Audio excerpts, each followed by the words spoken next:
Dueling Quills Media presents the Ridgeton Tales, written by Ian Oliver and D.M. Sanders, with contributions by Ciaran Michael Sullivan.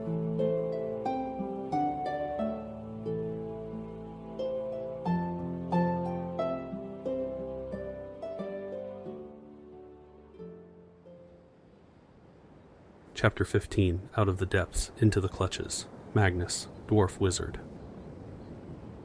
The light breeze that kissed Magnus's face tasted of salt and peace. For days now, the wizard and his companions had been sailing south down the tameless shore through the Proxus Strait toward Mistana Detritus. The waters had been calm, the wind was steady, but not oppressive, and large white clouds had provided intermittent relief from the sun's warmth. It had been over a week since they had taken control of the chainwake, 3 days since they sailed past the port of Raison, and 2 since they last saw another ship. The party had been accosted by neither pirates or storms. The storeroom had been stuffed with enough provisions that every meal had been a small feast, and there was enough wine and beer to drown a whale. Magnus stared at the horizon and thanked Keldos and Beltayne's patron deities, whichever was supposedly protecting their journey, for the blissful last few days. Magnus also thanked his own arcane knowledge. After the nauseating encounter that was his first voyage at sea, Magnus delved deep into his memory and recalled a simple cantrip that would steady his stomach, curing his seasickness. The wizard now found traveling by sea to be an extremely pleasant experience. He was enjoying the beauty of the open ocean and the tranquility of the ship's rocking. It didn't hurt that several of the freed slaves had sailing experience and offered up their services in exchange for safe passage, and those remaining volunteered to cook and help the more experienced sailors. All of this was out of what seemed to be gratitude towards Magnus and the others. Traveling under these circumstances was vastly superior to being whiplashed to death in a logging cart or bruising your tailbone on horseback. A dwarf could get used to these accommodations, he thought to himself, taking a long sip of a white wine that bubbled slightly on his tongue. He had found the bottle in Greybeard's private quarters. Magnus swallowed and let out a relaxed sigh through his nostrils as he felt the warmth of the intoxicants taking effect. He scanned the horizon as the pink fingers of sunset stretched out across the clear sky. The harmonious creaking of the ship's hull, rhythmically mixing with the lapping of the small waves, was broken by the tolling of a bell on the deck. It was shift change for the sailors, and dinner time for Magnus. The wizard finished the last of Greybeard's fizzy wine and tossed the bottle off the bow of the chainwake.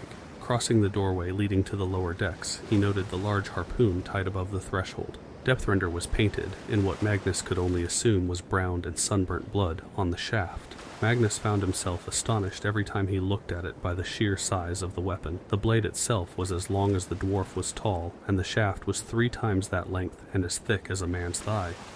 He figured the only practical way to use it would be as a team, working in disciplined unison, though he also believed its only real use was to intimidate slaves as they were brought on board. He found himself smiling as he walked down the steps and towards the mess hall on the lower deck. Magnus sat next to his brother, who had taken to his usual role of drinking and loudly telling stories of past conquests, both martially and romantically. Keldos, Beltayne, Telerik, and Val soon filtered into the mess hall and took up positions around the dwarves' table. Magnus procured a bottle of a deep red wine and was prepared to split it with Keldos. However, the half-elf came to the table in possession of an already half-empty bottle. It was unlike the cleric to drink more than a glass or two, but he had become more reclusive the last few days and seemed to be increasingly on edge. Keldos gave Magnus a half-hearted smile as he poured himself a large cup with dinner. The meal that night consisted of beans cooked in a thick, peppery gravy with large chunks of seared pork belly mixed in. As always, loaves of fresh bread and salted butter were abundantly provided on the side. What it lacked in elegance, it made up for twofold in flavor and heartiness. After several hours of eating, drinking, and laughing, Magnus and his companions collectively decided to retire. The company had jointly taken up in Greybeard's old quarters. They filled the room with overstuffed bedrolls and large hammocks for themselves. They agreed to allow Trinold, the most experienced sailor, whom they all now referred to as Captain, to sleep in Greybeard's bed. Keldos took a bowl of the beans and gravy, giving it to the single prisoner shackled in the corner of the room. Although Magnus and his party allowed the majority of the surviving crew members of the chainwake to leave, Telerik demanded one stay behind. This man, Mellis, was promised his freedom if he safely guided them to wherever it was they were transporting the slaves to in Detritus. Telerik had laughed at the cruel irony of Melis's fate of being effectively enslaved on a ship he was once a master on. Keldos had voiced his displeasure at the situation and pleaded with the rest to allow Melis to go free. The practicality of having a guide outweighed the rest of the group's moral outrage at putting a former slaver in chains. Keldos routinely checked on the man, cleaning his wounds, providing him food, and offering prayers. Magnus crawled onto his hammock. A cool breeze from the open-latched window flowed across his face. With a stomach full of warm dinner and cool drink, the dwarf closed his eyes, the gentle swaying of the hammock rocking him gently to sleep.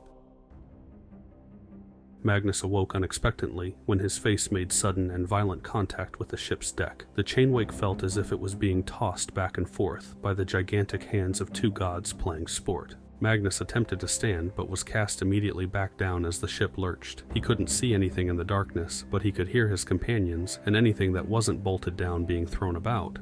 A flash of lightning from outside illuminated the interior of the room for a brief second, and the wizard wrapped his arms around a nearby support pole. He could now make out the furious cadence of rainfall and howling winds that had enveloped the ship. Magnus didn't understand how that was possible. There was hardly a cloud in the sky when the sun had set. He pushed the confusion from his mind and sent out a spark above him. A glowing sphere now hovered near the ceiling, providing a faint but constant yellow light to the room. Captain Trinold was nowhere to be found. Hopefully he was at the helm attempting to navigate them out of this mess. Magnus called to his companions, "Everyone, come as close to me as you can." He could barely hear his own words over the ceaseless sounds of the storm. Using the arcane to amplify his voice, the wizard again called out, "Come to me." The words boomed throughout the small cabin as Magnar and the rest began to crawl towards him. Poor Melis, still chained to the floor, had curled himself into a ball. He placed his arms over his head as the storm bounced him continuously off the walls and floor. After what felt like an eternity, Magnus's friends managed to group together, interlocking arms in a misshapen circle. Magnus then drew upon the arcane, and a second later a translucent purple barrier surrounded them.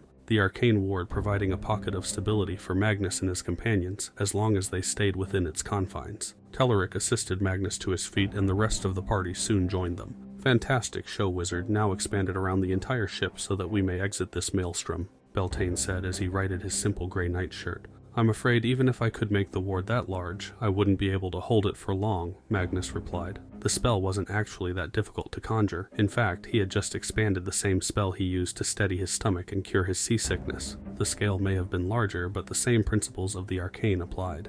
"We need to do something. The ship is going to sink if we remain in this much longer," Telerik said to a murmur of reluctant agreement from the rest. "I can move the ward with us, however. It will require much of my concentration. I fear I will be little help with anything else while I keep it up," Magnus said. Magnar began laughing, saying, "How will Captain Trinold manage without your nautical expertise, Nuss?" Magnus rolled his eyes and ignored his half-drunk brother's quip. "What about Melis? We cannot leave him chained to the floor," Keldos asked. "I care little for the man's health, but if we make it out of this, we will still need a guide," Telerik said. Magnus pushed his palm upwards towards the top of his ward, mentally making a link with the arcane energy. Once the connection was made, he nodded to his companions, who began to slowly walk towards the chained Melis in the far corner. The wizard had to keep his focus nearly entirely on maintaining his connection with the ward and commanding it to move with him. With a firm hold of his shirt, Magnar guided Magnus by tugging him in the direction the party was moving. After a few moments, his brother thumped the wizard on his chest, the signal that they were no longer moving. Magnus released the link, but forced the ward to remain active. Beltayne knelt next to Melis and undid the shackles and manacles from the bolt in the deck. The prisoner was badly bruised and bleeding heavily from a head wound. Keldos rushed over to him, immediately invoking Siak as radiant golden light flowed from his hands and blanketed Melis. The wound quickly sealed and the bruising receded. Melis began to sit up when Telerik heaved him to his feet, putting his face inches from the prisoner's. "You are only valuable to us alive. That is the only reason we aren't letting the walls crack your skull open," the elf said. Telerik then produced a small dagger from seemingly nowhere and put it to Melis's crotch. "Try anything stupid and the fish feed on your little worm." Melis stared hatefully into Telerik's eyes and nodded while saying, "Fine. Can we go outside now? All you boys could use a bath and the rain keeps telling me silly jokes. I want to go see them," Val said, drawing exasperated sighs from the rest. Magnus let the party know he was ready and reforged his mental contact with the ward. A short time later, they emerged from Greybeard's cabin and into the Tempest. Magnus could only shift a small amount of his concentration away, lest he risk severing the link and dooming them all. What he could see made his stomach plunge into the depths of the Sea of Morimar. It was pure darkness, with only infrequent flashes of lightning providing any illumination. The sky above appeared to not be occupied by clouds, but by a pitch-black, motionless void. Water crashed over the railings and spilled onto the deck as the sailors grabbed onto anything tied down to avoid being dragged overboard. Magnus felt his brother's fist slam into his chest, and Magnus turned his full attention to the chaos that engulfed them. Orbs of radiant light burst from Keldos' hands and lit the main deck. The ropes that tied the sail whipped violently in the wind around the main deck. The sail was loose and clutching for its life to the boom. Captain Trinold was nowhere to be seen, and the wheel spun uncontrollably in the storm. Rain, debris, and bodies flew past the party in their pocket of arcane protection. "Well, shit," Magnar said. The party all looked at each other, completely helpless in what to do. Magnus looked up, staring at the black clouds above which remained unmoving and low in the sky. This storm seemingly appeared out of nowhere, and from the looks of the clouds, wasn't going to find any other victims to torment. "It is like this storm was placed on us," Magnus thought to himself. His eyes went wide with the realization, and he turned to Val, who was pointing at the large waves quickly crashing towards them and cheering. "Val," Magnus yelled, running up to her. The she-elf jumped back as if startled and looked at him. What?" "This storm, it is not natural. It has been summoned and corrupted, twisted, and made to sink us. Look at the clouds. They do not move, and they nearly touch the top of the mast." Magnus's knowledge of wild magic was limited and mostly scholarly. What he did know was that wild magic worked entirely differently than the arcane. Anyone could train and eventually learn to make contact with and summon the power of the Arcanite realm to become a wizard. Wild magic was something innate to the wielder and native to this world. Wild magic was the magic of the natural and elemental forces of Eridan. A wizard like himself would bring forth fire by connecting with the arcane and speaking a command. This command would then draw flames from the Arcanite realm and bring it into this one, while a druid of wild magic would create fire by drawing on the elements that inhabited and gave life to Eridan, manipulating them to the user's will. To the untrained, these manifestations of magic looked identical. However, the differences between the two were as vast as Mortis Bay. No spell of the arcane was going to dissipate this storm. Only one who was a master of the elements could banish it. Magnus knew Val was a druid the first time he saw her scorch a blighted sapling in the Teal Forest. However, when he saw her summon a phoenix that incinerated a small army of goblins, he knew she was a particularly powerful druid. Val's mouth opened in shock as she looked up to the black sky. "Those poor raindrops being forced to kill us." She turned her eyes to Magnus and said, "I thought their jokes seemed a little dark today." Her brow furrowed and a look of stern determination he had never seen from her set in. Without another word, the druid walked out of the ward and into the storm. Magnus thought she would immediately be swept off the deck and into the ocean. However, it was as if the storm no longer had any effect on her. She walked calmly and steadily to the bow, her hair not even blowing as deck planks whirled around her and waves crashed at her feet. When she reached the bow of the ship, she put her arms out at her side and stared directly up. To the entire party's complete disbelief, Val began rising off the ground. She rose straight towards the clouds until she could have touched them with the tip of her nose and hovered there. Slowly, the black mass above them began to swirl. As the waves ceased and the boat began to settle, rain slowed to a drizzle, then stopped entirely as the wind died to a light gust. The swirling black clouds faded to a light gray before expanding outward and dissipating entirely. Val slowly descended, and her feet silently came to rest on the ravaged deck.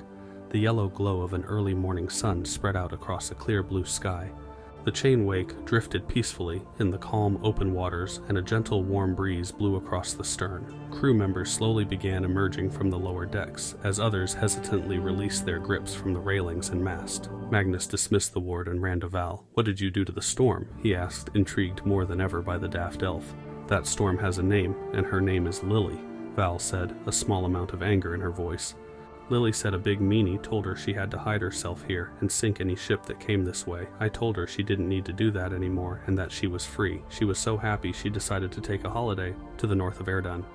Val then skipped off towards Greybeard's quarters as Magnus stood astonished. Magnus began scanning the deck, noting the carnage the storm had wreaked on both ship and crew. Debris and splintered wood littered everything in sight, as the entirety of the chainwake had taken varying degrees of damage. To the wizard's surprise, Depthrender remained steadfastly affixed in the same place. Keldos was already running between several small groups of huddled sailors, triaging and healing the worst of the bunch. Telerik and Beltayne were leading Mellis back into their quarters, prodding him forward with a dagger to the lower back. The rest of the day was filled with repairs, cleanup, and mourning those lost to the storm. The crew members had not known each other long, but Magnus guessed that their shared captivity had bonded them quickly. All said, it was determined that 6 of the crew had been thrown overboard, while another 3 had died from injuries. Captain Trinald had escaped with only a laceration to the top of the head, and announced to all that he would be chaining himself to the wheel and not leaving his post until they reached their destination. A feeble attempt to raise the decimated morale of the sailors, a melancholic tension gripped everyone, and dinner that night consisted purely of day-old bread and cold, salted fish. Even Magnar dared not break the mournful silence that was pervading the chainwake. Magnus found himself unable to sleep that night as the swaying of his hammock now felt more like a hindrance to rest than a catalyst. The wizard's mind continued to return to the storm, not the destructiveness or the suddenness of it, but rather the nature of it. Val, through her vague description, indicated that another druid had placed the storm. Were they being followed? Had the slavers they let escape somehow gotten word of Magnus and his companions coming? Magnus turned the different possibilities over in his head as he tossed and turned, before finally succumbing to sleep. Sunlight peeking through broken slats in the walls of Greybeard's quarters woke Magnus from his fitful night's sleep. The wizard pushed himself up and looked around. Keldos sat with Mellis, feeding him bites of what looked like thick porridge. He understood that the half-elf was prone to mercy. It was a virtue of his. However, the insistence to shower the former slaver in kindness was becoming strange. None of the others remained in the cabin, and Magnus quickly got himself dressed and left Keldos to his altruistic coddling. The air had become humid and suffocating. There was no reprieving light breeze to wipe away the sweat that formed instantaneously on the dwarf's brow as he stepped outside. Magnar was shirtless and pulling on ropes, taking orders from the experienced sailors. Telerik was at the wheel speaking to Captain Trinald, while Val sat cross-legged on the ground at his feet. Beltayne was at the ship's elevated bow, swinging Winter's Bite in wide arcs repeatedly. The snow elf paused his katas, only to whisper to the sword and chuckle a few moments later. Magnus joined Telerik and Val with the captain. "The prisoner thinks we should come upon the slavers' docks before nightfall," Telerik said to Magnus as he arrived, though he continues to hold to the story that he was no navigator and that he always approached the docks from the east, not north. "I thought him a liar, but Val tells me that a druid had placed that storm." "Lily," Val interrupted. Telerik gave a faint smile before continuing. "My apologies. Val tells me a druid placed Lily at that spot a year ago." "A safeguard then?" Magnus asked. "It appears so." That calmed the wizard's mind significantly. They might still catch the slavers by surprise. Keldos emerged from the cabin a short time later, a chained Mellis following behind him, eyes fixed on the floor. The cleric led Mellis up to the wheel and handed the chains to Telerik. He then turned to their prisoner and placed one hand on Mellis's forehead and the other on the pendant around his neck. Keldos closed his eyes and mouthed what Magnus could only guess was a prayer. Removing his hand from Mellis's forehead, the two looked at each other and smiled. "Siak guide and bless you," Keldos said before walking back down the stairs. The smile that was painted on Mellis's face evaporated as Telerik backhanded him. "Fool small ears with feigned piety, all you want. But I know you're kind," Telerik said. Mellis and Telerik resumed their hateful looks at each other from the night before. Captain Trinald broke in.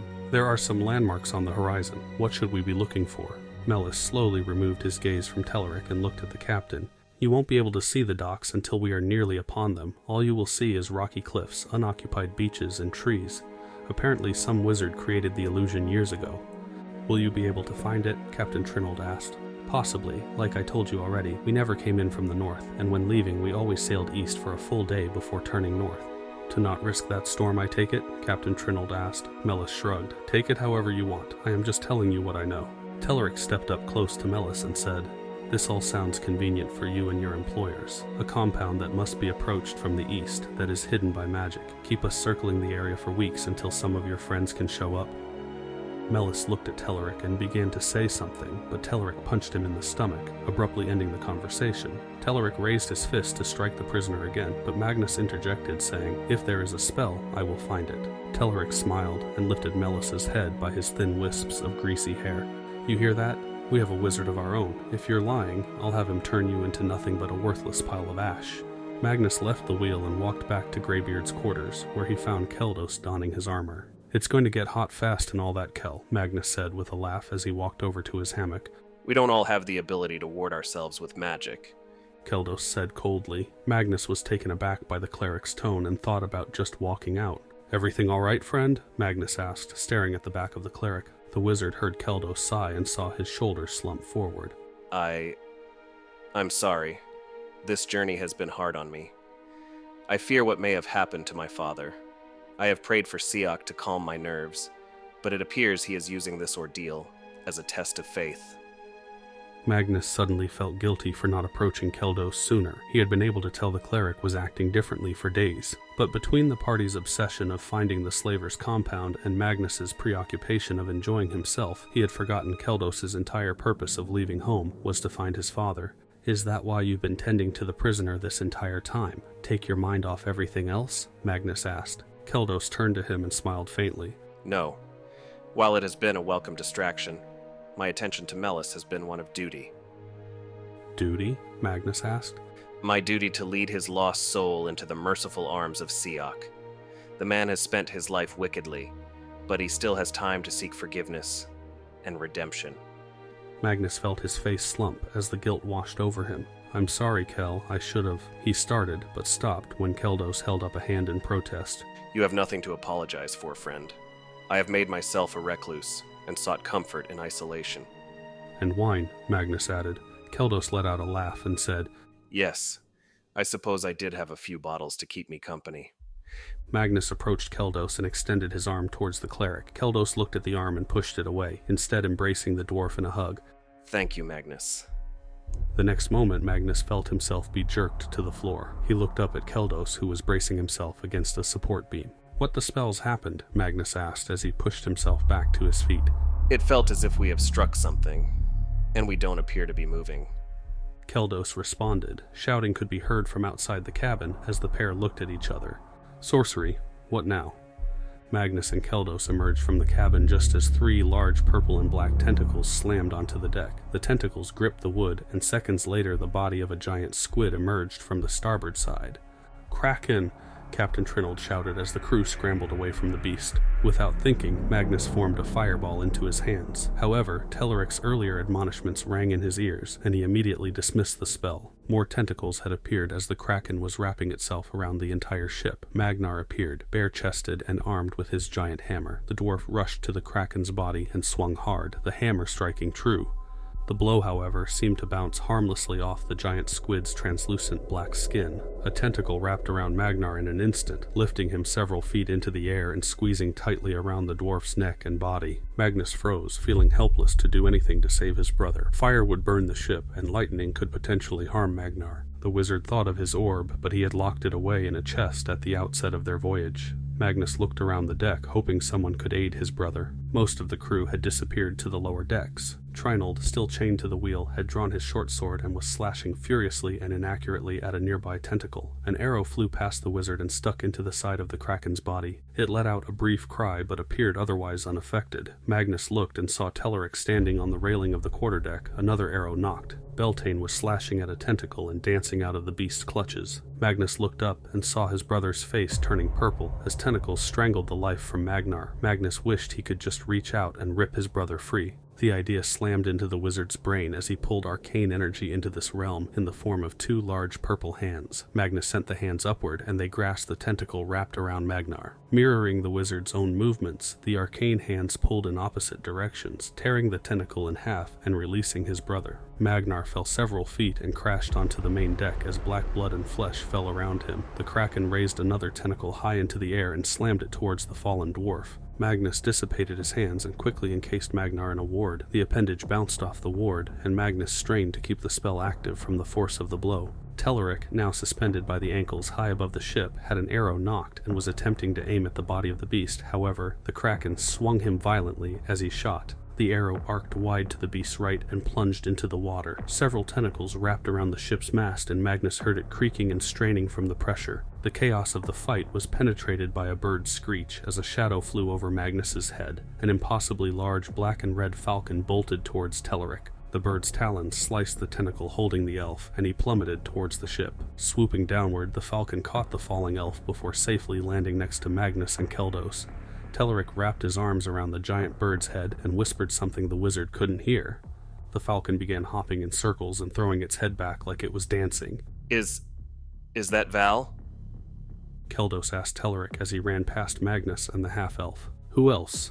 Telerik said, diving to avoid a swiping tentacle. The elf reached the doorway leading to the lower decks, pulled out his sword, and cut the restraints holding Depthrender to the wall. The elf barely seemed able to hold the massive weapon. Val flew off the deck as Telerik, Depthrender in hand, dove off the port side of the ship. Val dove downward out of Magnus's sight and emerged a moment later holding her cousin beneath the arms. She flew high above the ship, cresting when they were no more than a blot in the blue sky. She then turned downwards and streaked directly towards them. When she was just a few feet away, she released her grip. Telerik shot directly at the body of the Kraken, which was hanging halfway on the ship's starboard side. The tip of the massive harpoon tore right through the beast's soft flesh, followed by the enormous shaft of the weapon. Telerik completely disappeared inside the beast, reemerging immediately from its underside and dropping into the ocean below. A deafening shriek pierced the air as all the tentacles instantly slackened. Oily black blood sprayed from the elf-sized hole in the beast's body, and the Kraken slumped into the water. Its lifeless body sank slowly, and after a few moments the only sign of it that remained was the dark blood floating on the water's surface. Telerik's head emerged a second later, and he was hauled on board soon after, Depthrender still gripped tightly to his body. Falcon-formed Val landed on the deck and quickly shifted back to her elven form. Now that was one hell of a move, Magnar bellowed, slapping the soaking wet Telerik on the back. The party all gathered around Telerik as he smiled and said, "Unfortunately, that wasn't the first time we had to do that." Magnus looked at Val and said, "If you are able to carry me, Val, I think I can find where these hidden docks are." Val's eyes lighted and she began clapping before saying, "Of course, I love flying." End of chapter. The Ridgeton Tales is a collaborative web serial, written by Ian Oliver and D.M. Sanders, with contributions by Ciaran Michael Sullivan, all rights reserved. This is a work of fiction. Names, characters, places, and incidents either are a product of the author's imaginations or used fictitiously. Any resemblance to actual events, locales, or persons, living or dead, is entirely coincidental. For more information about the authors, including blogs, biographical material, and individual works, please visit our website at duelingquills.com. A written transcript of this episode is available for free on our website and at royalroad.com. We'll see you next time.